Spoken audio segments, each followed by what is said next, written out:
നമസ്കാരം കൂട്ടുകാരെ, ഞാൻ പീറ്റർ ചോളു. 11/9/2025 വ്യാഴാഴ്ച റബ്ബർ വില നോക്കുമ്പോൾ 50 പൈസയാണ് റബ്ബർ വില കുറഞ്ഞിരിക്കുന്നത്.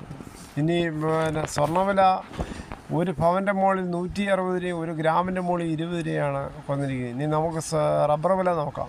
റബ്ബർ വില കോട്ടയം ബോർഡ് വില RSS 4 kilo 191, RSS 5 kilo 188, ISNL 20 165, latex 60% 131 രൂപ 5 പൈസയുമാണ്. ഇതാണ് രാവിലത്തെ കോട്ടയം ബോർഡ് വില. ഇനി കൊച്ചി വില നോക്കുമ്പോൾ RSS 4 കിലോ 191, RSS 5 കിലോ 188. ഇതാണ് രാവിലത്തെ കൊച്ചി വില. ഇനി കേരളത്തിലെ മറ്റ് വിലകൾ നോക്കുമ്പോൾ ലൂസ് കിലോ 178, ഡോട്ട് കിലോ 168 മുതൽ 171 രൂപയാണ്. ഒട്ടുപാൽ നോക്കുമ്പോൾ 80% DRC ഉള്ള ഒട്ടുപാൽ കിലോ 123, 60% DRC ഉള്ള ഒട്ടുപാൽ കിലോ 92 രൂപ 75 പൈസയാണ്. ഇനി വിദേശ വില നോക്കുമ്പോൾ വിദേശ ബാങ്കോക്ക് RSS 4 കിലോ 191 രൂപ 46 പൈസയും, RSS 5 കിലോ 191 രൂപ 2 പൈസയുമാണ്. ഇനി കേരളത്തിലെ വ്യാപാരി വില നോക്കുമ്പോൾ വ്യാപാരി വില Kottayam RSS 4 kilo 183, RSS 5 kilo 180, ISNL 20 161 രൂപ 50 പൈസ മുതൽ 164. ഒട്ടുപാൽ നോക്കുമ്പോൾ 70% DRC ഉള്ള ഒട്ടുപാൽ വ്യാപാരി വിലയിൽ 103 രൂപ മുതൽ 108 രൂപയാണ്. ഇന്നത്തെ RSS 4ഉം 5ഉം 50 പൈസയാണ് കുറഞ്ഞിരിക്കുന്നത്. ISNL ഒട്ടുപാൽ 1 രൂപയാണ് കുറഞ്ഞിരിക്കുന്നത്. ഇതാണ് രാവിലത്തെ റബ്ബർ വില. കേരളത്തിലെ മറ്റു വിലകൾ നോക്കുമ്പോൾ സ്വർണം 22 ക്യാരറ്റ് 1 ഗ്രാം 10,130, 1 പവൻ 81,040. അതേസമയം 24 ക്യാരറ്റ് 1 ഗ്രാം 11,051, 1 പവൻ 88,408.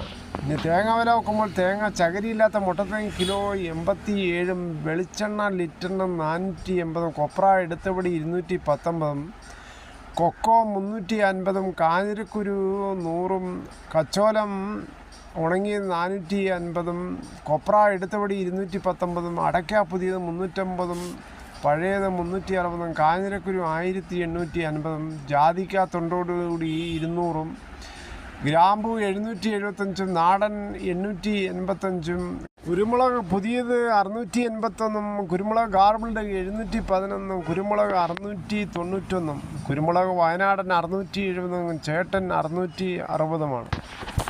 കുരുമുളക് വളരെ മുഖപ്രതീക്ഷയിലായിരുന്ന കുരുമുളക് ഇപ്പോൾ കുത്തനെ ഇടിഞ്ഞിരിക്കുകയാണ്. വളരെ പ്രതീക്ഷയോടെ മുന്നോട്ട് പോയ കുരുമുളക് കർഷകർ വളരെ നിരാശയും. ഇഴക്കയർ 10, കരിപ്പൊട്ടിക്കയർ 10 മുതൽ 15, ജാതിക്ക തൊണ്ടോടുകൂടി 2 ക്വിൻ്റൽ 2,300, ചീനി 30 മുതൽ 35 ആണ്.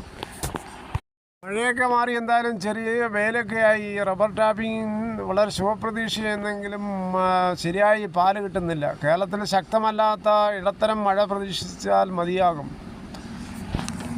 കുട്ടികളിൽ അമിതമായി മൊബൈൽ ഉപയോഗിക്കുമ്പോൾ റീൽസ് എന്ന് കണ്ടുകൊണ്ടിരിക്കുകയാണ്. തോണ്ടി മുമ്പോട്ട് പോകുമ്പോൾ കുട്ടികളുടെ കണ്ണുകളെ വളരെയേറെ എഫക്റ്റ് ചെയ്യും. ഇങ്ങനെ ചെയ്യുമ്പോൾ കണ്ണിൻ്റെ സിലിയറി പേശികൾക്ക് യഥാർത്ഥത്തിൽ കോൺസെൻട്രേറ്റ് ചെയ്യാൻ പറ്റത്തില്ല. വളർച്ചയിൽ പോകുന്ന കുട്ടികൾക്ക് ഇതൊരു വളരെ അപകടകരമാണ്. ആഹാരം കഴിക്കുന്നതിനും മറ്റും കരയുമ്പോൾ കുട്ടികൾക്ക് ഇങ്ങനെ മൊബൈൽ കൊടുക്കുകയാണ്, പിക്ചർ കാണാനും മറ്റേതും. ഇത് കുട്ടികളുടെ ദൂരവ്യാപകമായ പല പ്രത്യാഘാതങ്ങളും സംഭവിക്കും. അതുകൊണ്ട് കഴിവതും മൊബൈൽ കുട്ടികൾക്ക് കൊടുക്കാതിരിക്കുക. ഇതോടുകൂടി ഈ വീഡിയോയുടെ പൂർണ്ണമാകുന്നു. ഇത്രയും സമയം ക്ഷമയോടെ കേട്ടിരുന്ന് വളരെയധികം നന്ദി. നിങ്ങൾക്ക് ഇഷ്ടമായെങ്കിൽ ഒരു ലൈക്കും ഒപ്പം നിങ്ങളുടെ വിലയേറിയ അഭിപ്രായങ്ങൾ സബ്സ്ക്രൈബ് ചെയ്യാൻ മറക്കല്ലേ.